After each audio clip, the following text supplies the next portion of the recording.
ఈరోజు యోగా కార్యక్రమానికి మీకు స్వాగతం. మనం ఈ విధంగా చేసి నెమ్మదిగా రెండో క్రియకి మూడో క్రియ కూడా ఉపవిన్యాసాలు నేర్చుకున్నాం.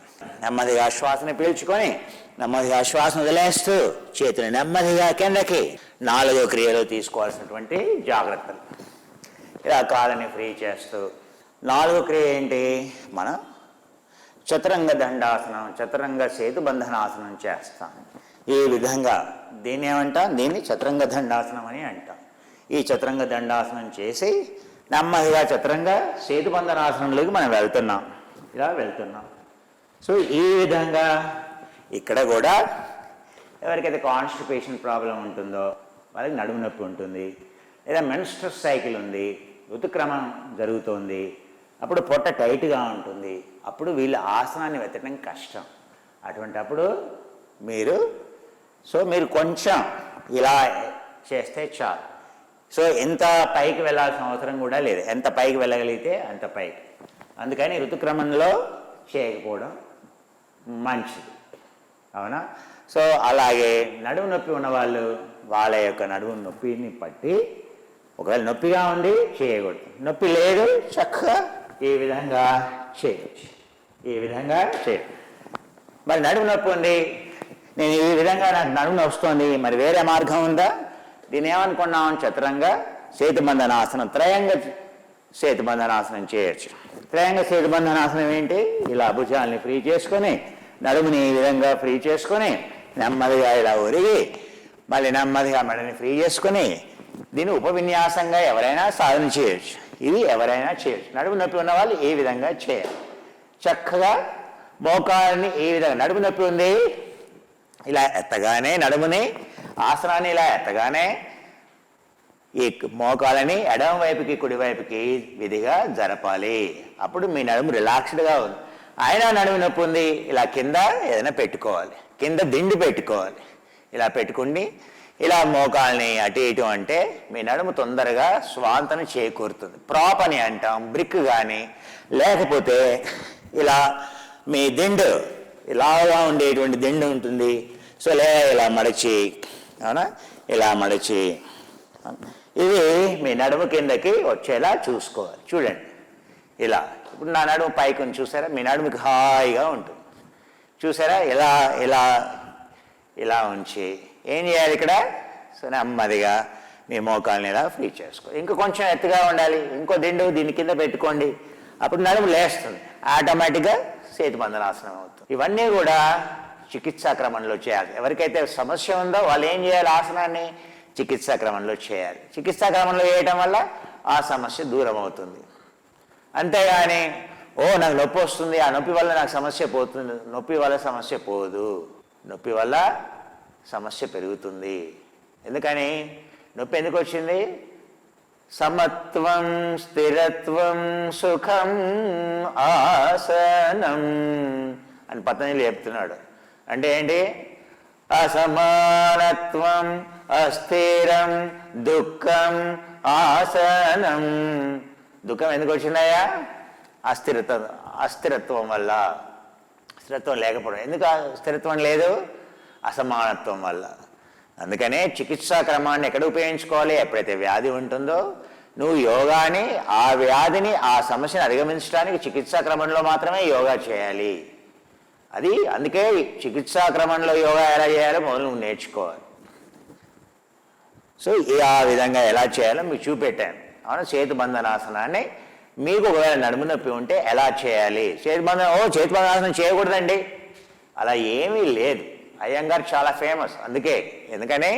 నీకు నడుము నొప్పి ఉంది, నీతో ఆసనం చేపిస్తాడు. ఏ విధంగా చేపిస్తాడు? ఏ కుర్చీయో, లేకపోతే ఏ తాడో, లేకపోతే ఏ ప్రాపో, ఏ బ్రిక్కో, లేకపోతే ఇలా కింద బాల్స్టర్ అని అంటాం, అవునా, లావుగా ఉండేటువంటి దిండో, ఏ విధంగా నీ నడుము కింద పెట్టి మోకాల్ని ఇలా ఫ్రీ చేస్తూ చక్కగా చేపిస్తాడు. 2 నెలలు నీ నడుము నొప్పి పూర్తిగా దూరం పోతుంది. అందుకే అయ్యంగారు చాలా ఫేమస్. ఏంటంటే నడుము నొప్పి ఉందంటే అయ్యంగారు ఫేమస్, మెడ నొప్పి ఉందంటే అయ్యంగారు ఫేమస్, నీ యొక్క వెన్నెముక వంకర పోయిందంటే అయ్యంగారు ఫేమస్, అవునా? సో ఆ విధంగా ఏంటంటే చికిత్సా క్రమంలో యోగా కనుక చేసిన సమస్య ఉన్నప్పుడు చికిత్సా క్రమంలో యోగాని చేయాలి. రక్షణాక్రమం పనికిరాదు, సృష్టిక్రమం అంతకంటే పనికిరాదు. ఈ విషయాలు అర్థం చేసుకోవాలి. నెమ్మదిగా ఎవరు ఎలా చేయాలి, ఎందుకు చేయాలి, అలా చేసేటువంటి పద్ధతి చాలా ముఖ్యం. నెమ్మదిగా ఇలా నడుముని ఫ్రీ చేస్తూ చేసేటువంటి క్రియని మనం 4వ క్రియలో తీసుకోవాల్సినటువంటి జాగ్రత్తలు ఏమిటి అనేటువంటి విషయం నేర్చుకుంటున్నాం. ఈ చేతులు ఈ కండరాలు బలంగా ఉండాలి. చేతులు ముందుకు ఉంచాలా, ఇలా ఎప్పుడూ ఉంచకూడదు. చేతుల్ని ఎప్పుడు కూడా ఇలా ముందుకు ఉంచాలి. అప్పుడు మాత్రమే బైసెప్ ట్రైసెప్ మీద రెండింటి మీద వెయిట్ పడుతుంది.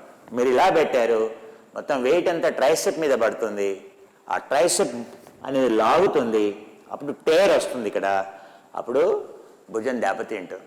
అందుకే ఇలా పెట్టి లేవకూడదు. చాలామందికి ఇలా పెట్టాలా కన్ఫ్యూజన్. అక్కడ ఏం కన్ఫ్యూజన్ లేదు నాయన. అందుకే ఫస్ట్ దండాసనం చేయమని చెప్తుంది. దండాసనం అంటే ఇలా పెట్టి దండాసనం చేయరు. చేశారంటే ఈ భుజాలు దెబ్బతింటాయి, భుజాలు నొప్పి వస్తాయి. భుజం దెబ్బతింది అంటే ఈ కండరం దెబ్బతింటుంది, ఈ కండరం దెబ్బతింది అంటే మెడ దెబ్బతింటుంది, మెడ దెబ్బతింది అంటే శిరస్సు దెబ్బతింటుంది. అందుకే ప్రతిదీ కూడా చేయాల్సినటువంటి చిన్న చిన్న విషయాలు, ఇలా చేతుల్ని ముందుకు ఉంచి ఇలా ఫ్రీగా చేసుకొని ఇలా ఉంచి నెమ్మది ఇలాగే ముందుకు వెళ్ళాలి. దీన్ని ఏమంటాం? చతురంగ సేతుబంధనాసనం.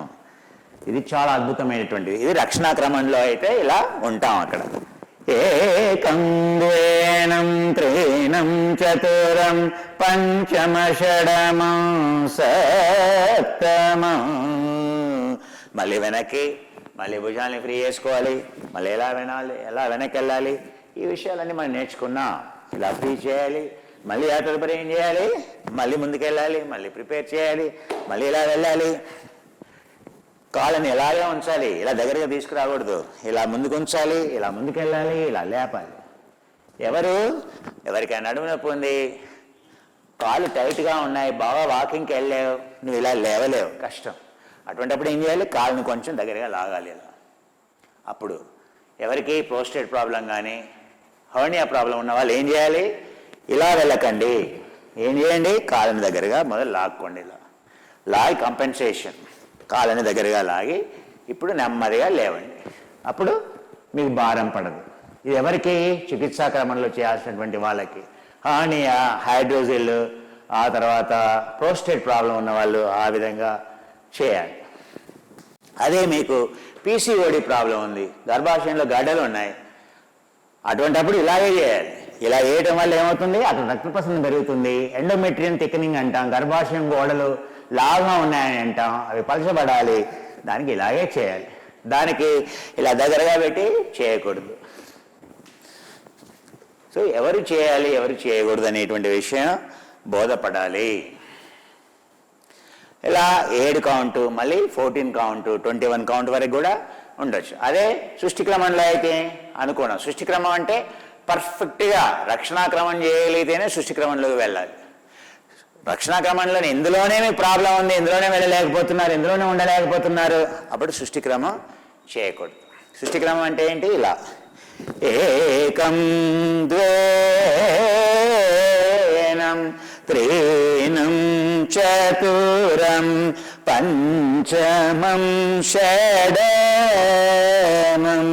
సప్తమం అష్టమం నవమం దశమం ఏకాదశం ద్వాదశం త్రయోదశం చతుర్దశం. ఇది చాలా తీవ్రంగా ఉంటుంది. అంటే ఒక స్థాయి వచ్చిన తర్వాతనే ఇది చేయగలుగుతారు, లేకపోతే భుజాలు పట్టేస్తాయి. అందుకే మీరు 4 వరకే చేయగలిగారు. ఇలా 4 సార్లు చేయగానే మీ నడుము భారంగా వెంటనే ఏం చేయాలి? ఇలా వెనక్కి వచ్చేయాలి, చేతులు వెనక్కి తీసుకోవాలి, నెమ్మదిగా నడుముని ఫ్రీ చేసుకోవాలి. అంతేగాని మొండిగా అలాగే కంటిన్యూ చేయకూడదు. బాగా గుర్తుపెట్టుకోండి. ఆసనంలో, యుద్ధంలో వెంటనే ఉపసంహరణ చేసుకోవాలి, ఉద్వాసన పలకాలి. ఉపసంహరణ, ఉద్వాసన అనేది చాలా ముఖ్యం. ఎప్పుడైతే మన వల్ల కాదో వెంటనే దాన్ని స్వీకరించాలి. అబ్బో ఇక్కడ సమస్య ఉంది, నేను మొండిగా వేస్తాను, ఓడిపోతావు, శరీరానికి తీవ్రమైనటువంటి నష్టం జరుగుతుంది. ఏం చేయాలి? ఉపసంహరణ, ఉద్వాసన. అవసరమైతే మళ్ళీ దాన్ని చేయకూడదు కూడా. ఉద్వాసన, ఉపసంహరణ, తర్వాత ఉద్వాసన, నెక్స్ట్ దాంట్లోకి వెళ్ళిపోవాలి. చేయకుండా నేను ఎందుకు చేయలేనని బలవంతంగా చేసావు, కండరాలు పర్మనెంట్గా డ్యామేజ్ అవుతాయి ఒక్కోసారి. అందుకనే ఇది యోగా అనేది బలవంతంగా చేసేది కాదు. నీ శరీరం యొక్క స్థాయిని బట్టి, సామర్థ్యాన్ని బట్టి ఎంత చేయాలో అంతే చేయాలి. ఇలా కాళ్ళని దూరంగా చేస్తూ, భుజాలని ముందుకి వెనక్కి ఇలా ఫ్రీ చేస్తూ నెమ్మదిగా. ఇది 4వ క్రియలో మనం పాటించాల్సినటువంటి జాగ్రత్తలు. ఇవి చాలా చాలా ఇది అద్భుతమైనటువంటి ఆసనాలు. ఇవి మీ పొట్ట తగ్గటానికి కానీ, మీ మొత్తం వీపులో ఉండేటువంటి కండరాలు బలంగా కావటానికి కానీ, మీ యొక్క లంగ్స్, ఊపిరితిత్తుల యొక్క సామర్థ్యం పెరగడానికి కానీ, దీనికి ఇది చాలా అద్భుతమైనటువంటిది. సో ఇందులో బంధనాలు నేను మీకు చెప్పట్లా. ఏది? జాంద్ర బంధనం. ఆ తర్వాత ఇందులో ఉండేటువంటి జాంద్ర బంధనం అంటే ఏంటి? మీరు సో ఇలా వెళ్ళినప్పుడు, అవునా, ఇలా కిందికి వచ్చినప్పుడు ఇలా కిందికి ఉంచడం అనేటువంటి విషయం ఇప్పుడే పనికిరాదు. సో అందుకని మీరు దాని పట్ల పెద్దగా పట్టించుకోవాల్సిన అవసరం ప్రస్తుతం లేదు. కానీ ముందుకు ఉన్నప్పుడు ఇలా ఉండకూడదు. ఇలా ముందుకు ఇలా కిందికి ఉన్నప్పుడు తల కిందికే ఉండాలి, ఎదరగా ఉండాలి, ఇలా ఉండాలి. అది సహజంగానే ఉంటుంది, దానికి భిన్నంగా చేయకూడదని అర్థం. మీ ఇలా ఉన్నప్పుడు సహజంగానే ఇలా ఉంటుంది, ఇలా ముందుకు వెళ్ళినప్పుడు సహజంగానే ఇలా ఉంటుంది. అంతేగాని ఇలా ఉన్నప్పుడు ఒకవేళ మెడ నొప్పి ఉంది, సర్వైకల్ ప్రాబ్లం ఉంది, అప్పుడు మెడని ఇలాగే ముందుకు ఉంచండి. ఇలా వెనక్కి వేలాడేయలేరు మీరు. ఎందుకంటే మెడ నొప్పిగా ఉంటుంది. అందుకని సర్వైకల్ ప్రాబ్లం ఉంది, చేయకూడదు ఇది. ఎందుకని? ఈ మజిల్, ట్రేపియస్ మజిల్ ఆల్రెడీ టైట్గా ఉండటం వల్ల మీకు సర్వైకల్ ప్రాబ్లం వచ్చింది, అవునా? అటువంటిప్పుడు మరి ఇది మొత్తం దీన్ని టైట్ చేసేది, అందుకని చేయకూడదు. అది గుర్తుపెట్టుకోండి. ఒకవేళ చేసిన మెడని ముందుకే ఉంచాలి, వెనక్కి వేలాడేయకూడదు. వేలాడేయలేరు కూడాను, చెప్తున్నానండి. సో సర్వైకల్ ప్రాబ్లం వల్ల ఏం చేయాలి? ఇలా మెడని ఇలా ఫ్రీ చేసుకోవాలి. ఇక్కడ వరకు చేస్తే చాలు, అవునా? సో కావాలంటే ఇది చేసుకుంటే చాలు. ఈ విధంగా మెడని ఇలా ఫ్రీ చేసుకొని, మెడ కింద చేయి పెట్టుకొని, ఈ విధంగా ఎవరికైతే సర్వైకల్ ఉంటుందో ఈ విధంగా చేసుకోవచ్చు. సర్వైకల్ ప్రాబ్లం అంటే చెప్పాను కదా, మనం ఇవన్నీ చేసేవన్నీ కూడా ఆ యొక్క సర్వైకల్ ప్రాబ్లం, మెడ నొప్పి ఉన్న వాళ్ళకి అవి అద్భుతంగా పనిచేస్తాయి. అవి చేయడం వల్ల అది నివృత్తి చేసుకున్న పిదపనే ఈ క్రియలు చేయడానికి పూనుకోవాలి. అంతేగాని సో తగుదనమ్మా అని సో మీ మెడ నొప్పి అలాగే పెట్టుకొని మీరు ఇవి చేస్తే సో నష్టం జరుగుతుంది. అందుకే సో సర్వైకల్ ప్రాబ్లం ఉన్నప్పుడు ఈ మెడ మీద భారం పడేది కానీ, ఈ భుజాల మీద భారం పడేది కానీ, ఈ ట్రేపీజియస్ కండరం మీద భారం పడేది కానీ మనం చేయకూడదు. బాగా గుర్తుపెట్టుకోండి, అవునా? వాళ్ళు ఏం చేయాలి? చాణతాళాసన వర్గం మొత్తం చేయొచ్చు. ఈ విధంగా చేసేదైతే ఉంటాయో ఇవన్నీ కూడా చక్కగా చేయొచ్చు. ఈ విధంగా చేసేది ఉంటాయో ఇవన్నీ చేతులు కూడా ముందుకి తీసుకెళ్ళవు. సర్వైకల్ ప్రాబ్లం ఉన్నవాళ్ళు కేవలం ఇలా వెనక్కి మాత్రం, only this rotation. Me deltoid rotation అనేది ఓన్లీ బ్యాక్ అలౌ చేస్తుంది. అందుకని ఇదే చేయాలి, ఇలా ముందుకు చేయకూడదు. ముందుకు చేస్తారు ఏమవుతుంది? పట్టేస్తుంది. అందుకే ఇలా ఓన్లీ బ్యాక్ రొటేషన్ మాత్రమే చేయాలి. బాగా గుర్తుపెట్టుకోండి. సర్వైకల్ ప్రాబ్లం ఉన్న వాళ్ళు ఓన్లీ బ్యాక్ రొటేషన్ మాత్రమే చేయాలి, ఫ్రంట్ రొటేషన్ చేయకూడదు. ఇంకోటి ఏం చేయాలి? ఇలా, ఇది ఇంపార్టెంట్ స్ట్రెచ్. దీని ఏమంటే సుపీరియర్ ఇన్ఫీరియర్ డెల్టాయిడ్ మూవ్మెంట్ అంటాం. ఇది చాలా ముఖ్యం. సర్వైకల్ ప్రాబ్లం ఉన్న వాళ్ళు ఇలా చేయాలి. సర్వైకల్ ప్రాబ్లం ఉన్న వాళ్ళు 2 రకాల ప్రాబ్లం. ఒకటి, మెడ పైకి వెళ్ళట్లేదు, అవునా? సో రెండవ సమస్య ఏంటి? ఇలా పక్కకి తిప్పలేదు. దాని ప్రాబ్లం ఏంటి? C1 C2లో ప్రాబ్లం ఉంటుంది. C1 C2లో ఎందుకు పట్టేసింది? ఆబ్లిక్, ఈ ఆక్సిపిటల్ ఆబ్లిక్ మజిల్ అంటాం. ఈ కండరంలో ఇక్కడ నొప్పి. ఇక్కడ ఏం చేయాలి? ఏ అమృతాంజనం రోలరో లేకపోతే ఏ బామో, అవునా, ఏ బెంగేనో జాండు బామ్ రోలరో దాన్ని ఇక్కడ పెట్టుకొని చక్కగా మొదలు మసాజ్ చేసుకుంటే ఇటు తిరగడానికి సమస్య. ఇక్కడ C6 C7 అనేది నీ తల ఇటు తిరగడానికి అది కారణం కాదు. నీ తల ఇటు తిరగట్లేదు అంటే C1 C2లో ప్రాబ్లం అట్లాస్ అని అంటాం, అక్కడ ప్రాబ్లం ఉన్నట్టు లెక్క. సో ఆ ప్రాబ్లంకి ఏం చేయాలి, ఇలా చేయాలి. దానికి ఏం చేయాలి, దిండు మీద పడుకున్నప్పుడు మీ తల ఇటు తిరగట్లేదు, మీ దిండు 2 ఇంచులు పెట్టుకొని మీరేం చేయాలి, మీ మెడ కింద పెట్టుకొని రాత్రిపూట ఏం చేయాలి, 2 ఇంచుల దిండు మీద కొంచెం నొప్పిగా ఉంటుంది, ఇలా కుడివైపుకి మాత్రమే తిప్పి పడుకోవాలి. మీరు నిద్రపోయిన తర్వాత అన్కాన్షియస్ మైండ్ ఏం చేస్తుంది, బాడీని రిలాక్స్ చేస్తుంది. చేసినప్పుడు ఇక్కడ ఈ ఆక్సిపిటల్ మజిల్స్ అనేవి ఫ్రీ చేసేస్తాయి, ఫ్రీ అయిపోతాయి. అప్పుడు మీ మెడ నొప్పి అనేది సహజంగానే పోతుంది. అందుకే మెడ నొప్పి ఉందని మెడని ఇలాగే పెట్టి కాదు. సో వీలైనంత వరకు రాత్రిపూట ఎటువైపు అయితే నొప్పి ఉందో అటువైపు జార విడిచి పడుకోవాలి. కాసేపు నొప్పిగా అనిపిస్తుంది, కానీ కాసేపటి తర్వాత మీకు తెలియకుండా నిద్రపోతారు. ఆ తర్వాత అది ఆటోమేటిక్గా నిద్రలో పోతుంది. ఈ జాగ్రత్తలన్నీ కూడా అవసరం. ఇంకా 5వ ఆసనంలో ఒకవేళ నేను ఏదైనా సమస్యల్ని కవర్ చేయకపోతే, మీకు ఇలా చెప్పటంలో నేను ఏదైనా జాగ్రత్త వహించకపోతే, మీకు చెప్పి ఉండకపోతే మీరు మాకు రాయొచ్చు. యూ కెన్ రైట్ ఈమెయిల్, అవునా, ఆర్ వాట్సాప్లో. సో ఆ వాట్సాప్లో మీరు మెసేజ్ పెడితే దాన్ని దృష్టిలో పెట్టుకొని నేను ఆన్సర్ చేస్తాను. మీరు చెప్పేప్పుడు మీకు ఈ సమస్య ఉందా, ఏ సమస్య ఉంటే ఈ ఆసనాన్ని చికిత్సా క్రమంలో ఇలా చేయొచ్చు అనేటువంటి విషయం నేను మీకు చెబుతాను. ఎందుకంటే కొన్ని విషయాలు నేను చెప్పేప్పుడు వీలైనంతవరకు అందరి సమస్యల్ని నేను ప్రముఖమైనటువంటి సమస్యల్ని దృష్టిలో పెట్టుకుంటాను, కానీ కొన్ని ప్రత్యేక సమస్యల్ని నేను మైండ్లో పెట్టుకోకపోవచ్చు. ఆయన కొన్ని సమస్యలు మీరు అడిగినా అది కేవలం 1-2 వ్యక్తులకు మాత్రమే సంబంధితమైంది అయితే మీకు పర్సనల్గా మేము ఏదో మెయిల్ ఇవ్వడానికి ట్రై చేస్తాం. ఎందుకంటే అందరి టైం వేస్ట్ చేయకూడదు కదా, అది కూడా గుర్తుపెట్టుకోండి. కానీ అందరికీ ఉపయోగపడేటువంటి సమస్య ఉంది, దాన్ని డెఫినెట్గా మీకు చక్కగా నేను చెప్పేస్తాను. కానీ ఏదైనా సమస్య ఓన్లీ మీకు సంబంధితమైనటువంటి వ్యవహారం అది సమస్య, అటువంటప్పుడు మీరు మాకు రాస్తే మేము మీకు సమాధానం ఇస్తాం. సో దానికంటే ముఖ్యం, సో మీరు యోగాకి వచ్చి నేర్చుకోవడం, పర్సనల్గా గురుముఖంగా నేర్చుకోవడం బెటర్. అది బాగా గుర్తుపెట్టుకోండి. భుజాలని ఇలా ముందుకి వెనక్కి ఇలా ఫ్రీ చేస్తూ, ఇలా మోకాల్ని పైకి కిందికి అంటూ ఫ్రీ చేస్తూ నెమ్మదిగా. ఇప్పుడు 5వ క్రియ, సో చివరి క్రియకి చేయటం. చివరి క్రియలో చేసుకోవాల్సినటువంటి జాగ్రత్తలు, ఈ చివరి క్రియలో ముఖ్యంగా మెడ మీద బాగా భారం పడుతుంది, అవునా, భుజాల మీద భారం పడుతుంది.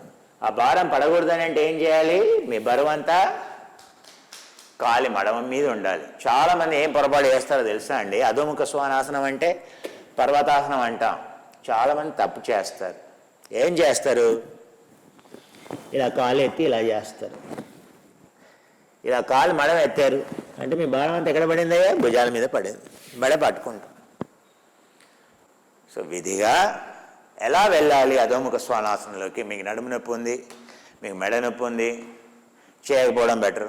ఒకవేళ చేయాలి, ఎలా చేయాలి, భుజాలని ఇలా ఫ్రీ చేసుకొని చూడండి, మెడని ఇలా ప్రిపేర్ చేసుకొని, ఇలా ప్రిపేర్ చేసుకొని, నడుముని ఇలా ప్రిపేర్ చేసుకొని నెమ్మదిగా, సో చేతులను ఇలా ఫ్రీ చేసుకొని చూడండి. సో చేతులను కొంచెం దగ్గరగా ఆనించాలి, దూరంగా ఉంచకూడదు, దగ్గరగా ఆనించి నెమ్మదిగా చూడండి, ఇలా మోకాళ్ళని ఎత్తుతూ మెడని 2 భుజాల మధ్య గుండా ఇలా లాగుతూ చూడండి. ఇలా మొదలు ట్రై చేసుకోండి. ఇలా వెనక్కి చూడండి, 2 పాదాల మధ్య నుండి వెనక్కి చూడండి. ఇలా చూడగలిగారు పర్వాలేదు, ఇలా చూడలేదు చేయకూడదు, పైకెత్తకూడదు. మీరు ఇలా చూడగలిగారు చేయవచ్చు. ఇలా వెనక్కి చూడాలి, ఇలా ఉంది, ఇలా ఉన్నారు కదా, ఇలా వెనక్కి చూడగలిగారు అంటే మీ మెడ 2 భుజాల మధ్యలో తాబేలు యొక్క మెడలాగా లోపలికి కుచించుకుపోవాలి, లాగగలగాలి. అలా లాగితే భుజాల మీద నొప్పి పడదు, మెడ మీద భారం పడదు. ఇలా తాబేలాగా మీ మెడని లోపలికి లాగి చూడండి, ఇలా మోకాల్ని పైకెత్తి చూడండి. నొప్పిగా ఉంది, మోకాల్ని ఇలాగే ఉంచి చేయండి, ఏం పర్వాలేదు. కంపెన్సేషన్ బై బెండింగ్ ద నీ ఇంపార్టెంట్, అవునా. మీకు ఎక్కడ భారంగా ఉన్నా ఇలా చేయండి. లేదా కాలి మడమని ఇలా ఆనించండి, ఆనాలి. కాలి మడం ఆనింది, భారం అంతా కాలి మడం మీదకి వెళ్తుంది. అప్పుడు మీ మెడ అనేది ఫ్రీగా ఉంటుంది. చూడండి ఇలా, ఇది చేసేటువంటి విధానం. ఇక్కడ నుండి మనం ఏం చేస్తున్నాం, ఈ ఆసనంలోకి వెళ్తాం. మీ మెడ నొప్పి ఉంది, ఇక్కడ భుజం మీద భారం పడుతుంది, చేయకూడదు. అప్పుడు ఏం చేయాలి, మోకాల్ని కిందకి తీసుకురావాలి, భుజాల్ని ఫ్రీ చేయాలి. 1 అవునా, ఫ్రీ చేయాలి. 2 3 4 పంచమ పరికీర్తిత షడమం. కంపెన్సేషన్. అలా మోకాల్ని కిందకి ఉంచి మళ్ళీ పైకి లేపుతూ సప్తమం. మీకు ఏ సమస్య లేదు, ఇలాగే చేయొచ్చు. కాలి మడమని నేలకి నొక్కుతూ, అది చాలా ముఖ్యం. ఇలా ఏకం ద్వేనం త్రేణం చతురం పంచమ షడమం సప్తమం. మళ్ళీ అతి చతురంగ దండాసనం. ఇది చాలామంది చేయలేరు. నేనే చెప్తున్నాను, అన్నిటికంటే కష్టమైన ఆసనం రివర్స్ పుష్ అని అంటాం, అవునా. దీన్ని అతి చతురంగ దండాసనం అంటాం. ఇది చాలా కష్టం. అందుకే దీన్ని ఏం చేయాలి, కంపెన్సేషన్తో చేయాలి. కంపెన్సేషన్ అంటే ఏంటి, ఇలా మొదలు కాళ్ళని ఇలా ఫ్రీ చేసుకొని మీ నడుము ఫ్రీగా ఉండేది చూసుకోవాలి. ఫస్ట్ ఈ విధంగా వేయడం వల్ల మీ నడుము ఫ్రీ అవుతుంది. క్రాస్ ఇలా ఎడమ వైపుకి కుడి వైపుకి ఇలా ఫ్రీ చేసుకొని మళ్ళీ ఆ తదుపరి పాదాలను కిందకి ఉంచి నడుముని ఇలా రోల్ చేస్తూ ఫ్రీ చేస్తూ ఇలా ఫ్రీ చేస్తూ నెమ్మదిగా ఇలా పాదాలను ఎత్తి నెమ్మదిగా చూడండి, చేతుల పక్కకి, భుజాలని పైకి కిందకి ఫ్రీగా ఉన్నాయో లేవో చూసుకోండి. అతి చతురంగ దండాసనానికి ఇవన్నీ ఉపవిన్యాసాలు, ఇవన్నీ ప్రిపేర్ చేయాలి.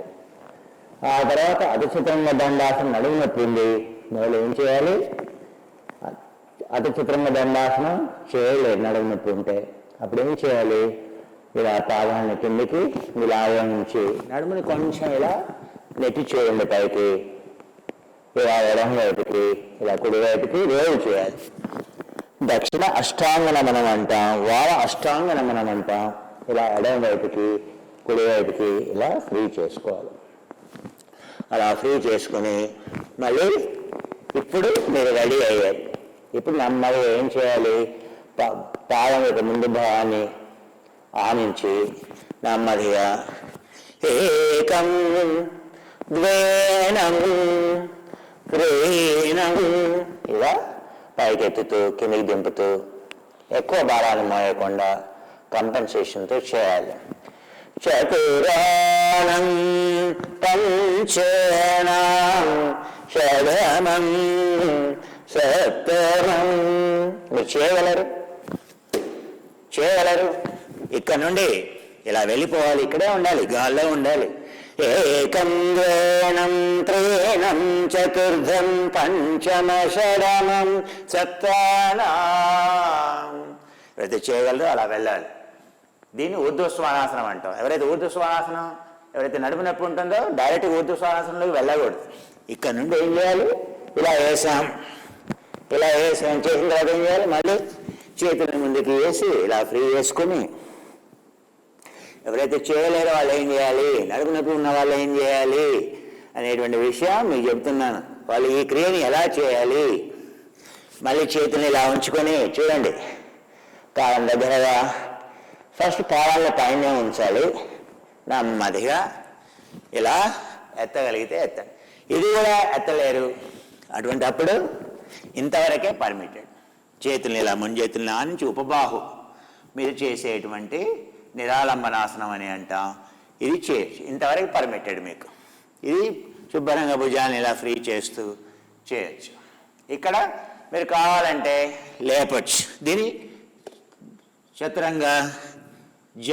చతురంగాసనం అని అంటాం. ఇది చేయొచ్చు. ఇలా చేతుల్ని ఇలా చేసి ఇది చేయొచ్చు. ఎవరైతే ఇక్కడ అతి ఊర్ధ్వ స్వానాసనం, భుజంగాసనం అంటే చేతుల్ని మీ యొక్క కాళ్ళని కింద ఆనించి ఈ చేతులు సరిగ్గా స్ట్రైట్గా ఉండాలి. ఇలా వెనక్కి వెళ్ళకూడదు. ఇలా మెడని భుజాన్ని స్ట్రైట్గా ఉంచి మీ యొక్క చెవుల్ని భుజానికి పైగా ఇలా పైకెత్తుతూ స్ట్రైట్గా ఉండాలి. ఇలా పైకెత్తుతూ కుడివైపుకి ఎడమ వైపుకి చూస్తూ ఇది పర్మిటెడ్. కానీ నడుము నొప్పి ఉంది, మోకాలు ఇలా ఊర్ధ్వ స్వానాసనం చేయకూడదు. కేవలం భుజంగాసనం దగ్గరే ఆగిపోవాలి.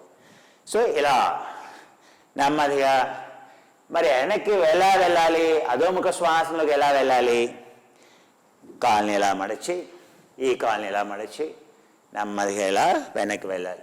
అది కూడా కష్టంగా ఉంది, అప్పుడు ఏం చేయాలి? సో మీరు ఇలా ఉన్నారు, నెమ్మదిగా ఏం చేయాలి? ముందుకు వెళ్ళిపోవాలి, కాళ్ళని ఫ్రీ చేసుకోవాలి, నెమ్మదిగా ఏం చేయాలి? నెమ్మదిగా వెళ్ళాలి కదా.